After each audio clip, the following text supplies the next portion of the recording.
yang ini kan Pak Edi.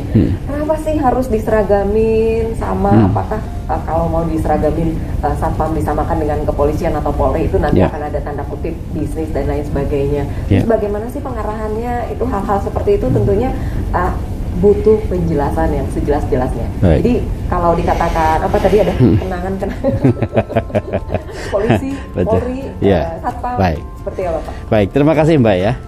Usia satpam itu sekarang sudah 40 tahun ya. Dalam usia 40 tahun itu kalau perjalanan manusia adalah usia kemapanan ya. Di usia 40 tahun ini Polri sebagai bapaknya satpam ya, memberikan sebuah kado terindah untuk satpam. Kenapa bilang saya kado terindah? Ini sangat luar biasa sekali. Kita lihat sekarang. Jadi satpam sebagai profesi ini usia ke-40 tahun. Kalau dulu hanya sebagai satuan pengamanan, sekarang satuan profesi pengamanan. Tetapi apabila berbicara sebuah profesi, ada konsekuensi, tentu ada tuntutan, ya, ada harapan. Dari siapa? Ya dari pengguna satpam khususnya. Nah, ada yang melatar belakangi, ada 3 undang-undang yang mendukung profesi ini. Pertama, ada Perpol nomor 4 tahun 2020, yaitu tentang profesi satpam. Yang kedua, dalam status ketenagakerjaan kita inline dengan Undang-Undang Ketenagakerjaan, ya, Undang-Undang nomor 13. Nah, begitu juga dengan Undang-Undang Cipta Kerja yang baru, ya, Undang-Undang 11 tahun 2020. Ini 3 undang-undang ini mendukung sebuah profesi satpam. Sebagai profesi tentu tadi kata Jenderal Edi mengatakan bahwa ini ada sebuah konsekuensi bahwa dia harus kompeten. Karena yang dikatakan profesi itu dia punya kompetensi. Boleh diuji gitu kan. Bisa dilaksanakan, bisa ini seperti itu.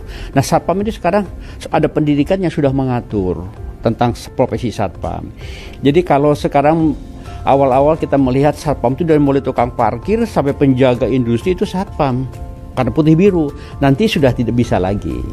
Yang berpakaian coklat yang mirip dengan Polri gradasi 20% itu namanya satpam.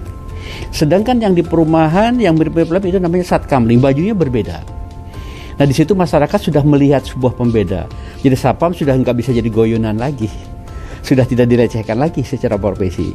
Kami asosiasi akan melindungi baik Abu Dhabi ataupun dari APSI, pasti. Perlindungannya seperti apa Pak? Perlindungannya begini, kami tentunya akan akan ada undang-undang tersendiri kalau contoh nih saya membuli satpam, terkena sanksi hukum begitu. Ya, nanti tahapannya berikut ke sana. Nah, pertama adalah perlindungannya begini. Kami Abu Dhabi yang mengelola badan usaha jasa pengamanan pasti akan lebih selektif terhadap anggota kami. Meminta kepada Polri sebagai institusi yang mengeluarkan izin untuk selektif memberikan izin terhadap BUJP. Karena wadah ini harus bagus. Bukan semata-mata mencari untung, tetapi harus punya ruh, harus punya marwah untuk pemuliaan profesi satpam. Kan ini manusia. Jadi Pak Dir tadi menyampaikan pendidikannya harus betul-betul sesuai dengan aturan yang diberikan Polri. Instrukturnya sudah sesuai atau tidak, termasuk pelaksanaan, ya, pelengkapan diklat macam ini harus diatur. Dengan wadahnya bagus sehingga produknya satpam pun akan bagus. Nah, setelah itulah baru satpam itu bisa memenuhi harapan pengguna satpam, melaksanakan fungsi kepolisian terbatasnya, ya, yang dengan kemampuan justisial seperti itu. Nah, dari sini pemulihan yang kedua adalah masuk ke Undang-Undang Ketenagakerjaan. Satpam ini sudah 40 tahun belum punya standar upah, baru UMP saja atau di bawah UMP. Nah, kami sedang berjuang asosiasi ini untuk adanya struktur skala upah satpam. Ini bukan ranahnya Polri lagi, tapi ini ranahnya Kementerian Tenaga Kerja, ya kan? Nah, dengan demikian kami akan berjuang membuat sebuah pokja menghitung dari mulai ada nilai kepangkatan sekarang, nilai kepangkatan, waktu pengalaman kerja dan lain-lain akan dihitung dari situ. Kalau untuk pratama saja pelaksana itu dari UMP itu bisa meningkat 30-40% di atas UMP. Itu nanti kita bikin eskalasi harganya. Belum termasuk nanti klaster pekerjaannya. Apakah level migas, ya kan, level tambang, level perhotelan, retail, dan nanti ada banyak.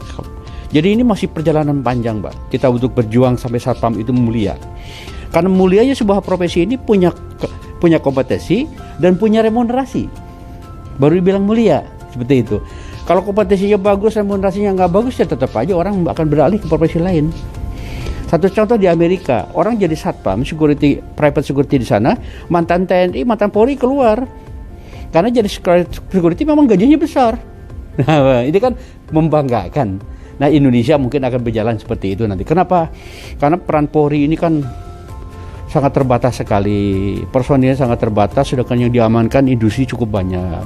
Makanya peran Satpam itulah sudah dipikirkan oleh Bapak Satpam itu agar bisa membantu peran kepolisian.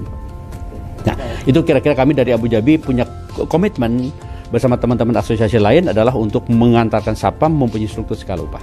Jadi memperjuangkan. Ya, Jadi kira-kira kalau kita bisa membandingkan dengan negara lain, mantan TNI-nya mungkin dan Polri-nya mau bergabung menjadi security. Iya, betul, pensiun. betul. Jadi ternyata bukan hanya mantan yang terindah itu aja ya. Betul. Anggota bisa menjadi satpam. Sekarang banyak Pak mantan-mantan dari TNI ya, dari Polri yang sebelum jadi jenderal ujungnya jadi satpam juga. Tapi yang jelas Punya perusahaan satpam maksudnya gitu. intinya pemirsa, pengabdian